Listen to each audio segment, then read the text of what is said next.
Mr. Chairman, thank you for having this hearing. We've heard from a lot of witnesses from you today and others previously about the very important potential of 5G technology. It promises to bring us a new era of connectivity with internet speeds as much as 5 times faster than what we have today with much lower latency, and that's all a good thing. But 5G, as you well know, also uses higher frequency waves that don't travel as far and will rely on a network of hundreds of thousands, potentially millions of small cell sites. And the question then is, are there any health implications, any public safety implications to those additional sites that are likely to be located close to homes, schools, workplaces, and closer to the ground?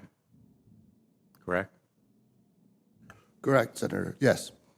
So in December of 2018, I sent a letter to FCC Commissioner Carr asking him to cite for me recent scientific studies demonstrating the safety of this technology.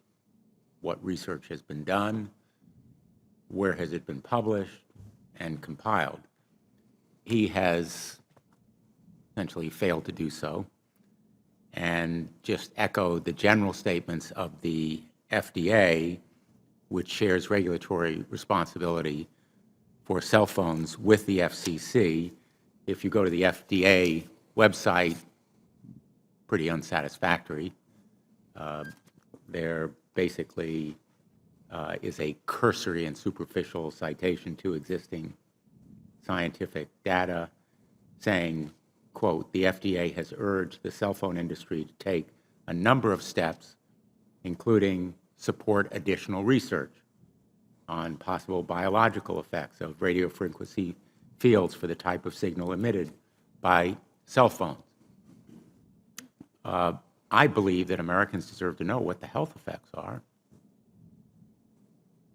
not to prejudge what scientific studies may show, and they deserve also a commitment to do the research on outstanding questions. So my question for you, particularly Mr. Gillen and Mr. Perry, how much money has the industry committed to supporting additional independent research? I stress independent research. Is that independent research ongoing? Has any been completed?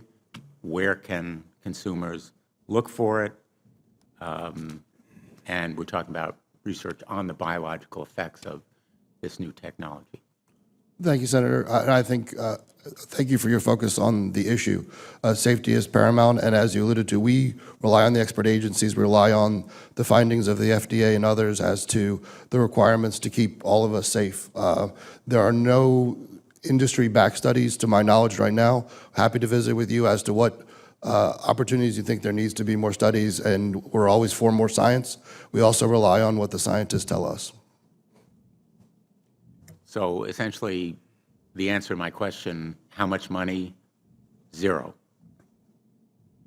I can certainly follow up with you, Senator. To my knowledge, there's no active studies being backed by industry today. Anybody else know of industry commitments to back research, fund it, support it, to ascertain scientifically the health effect?